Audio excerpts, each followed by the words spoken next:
This is Dave Liu with Mid-Atlantic Rimfire series, and I thought I'd take this opportunity to show you the two DM Target spinners that they have to offer and the differences between the two. DM Target is a great sponsor for us, and they've been super generous, so I thought I'd make this little video. I didn't see anything else out there on it, so I thought it would be informative.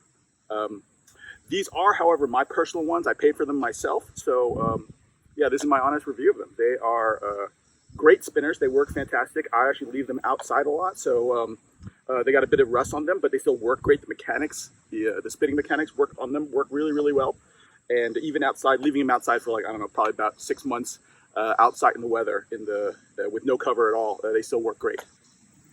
So starting with the small one, I'll give you some measurements. The target itself measures 21 inches. And from the ground, it is 29 inches. Legs are 24 inches each. And across this cross member, this is 12 inches.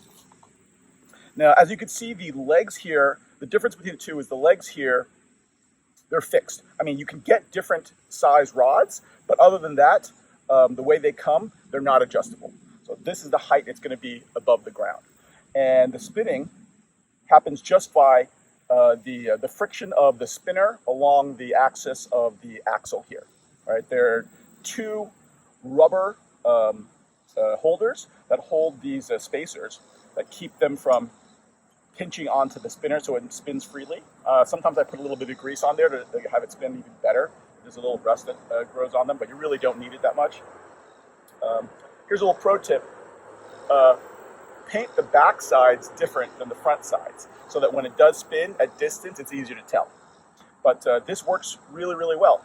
The reason why they have two different ones, from what I understand, is that the spinning mechanics are different. The way this one's weighted and the way this one's weighted is very, very different. So shooting them and spinning them requires different techniques. Now going on to the bigger spinner, this one across is 36 inches, all right? The legs themselves start out at 23 inches, but as you can see, they can extend. And this one's almost fully extended.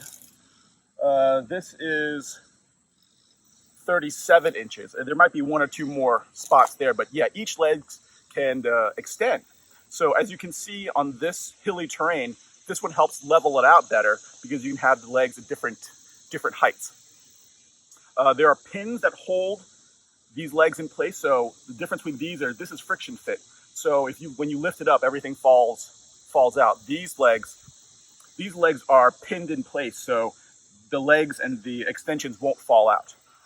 They're not pinned on the axle though, so when you lift it up, they will slide on and off on this axle. But otherwise, they're really easy to transport because the legs all stay together and they won't fall apart on you. Other than that, there's a little bearing system in here which is sealed, and that's what gives it really, really nice smooth spinning motion, as you can see. So very different the way each one spins, and you got to have different timing for each one.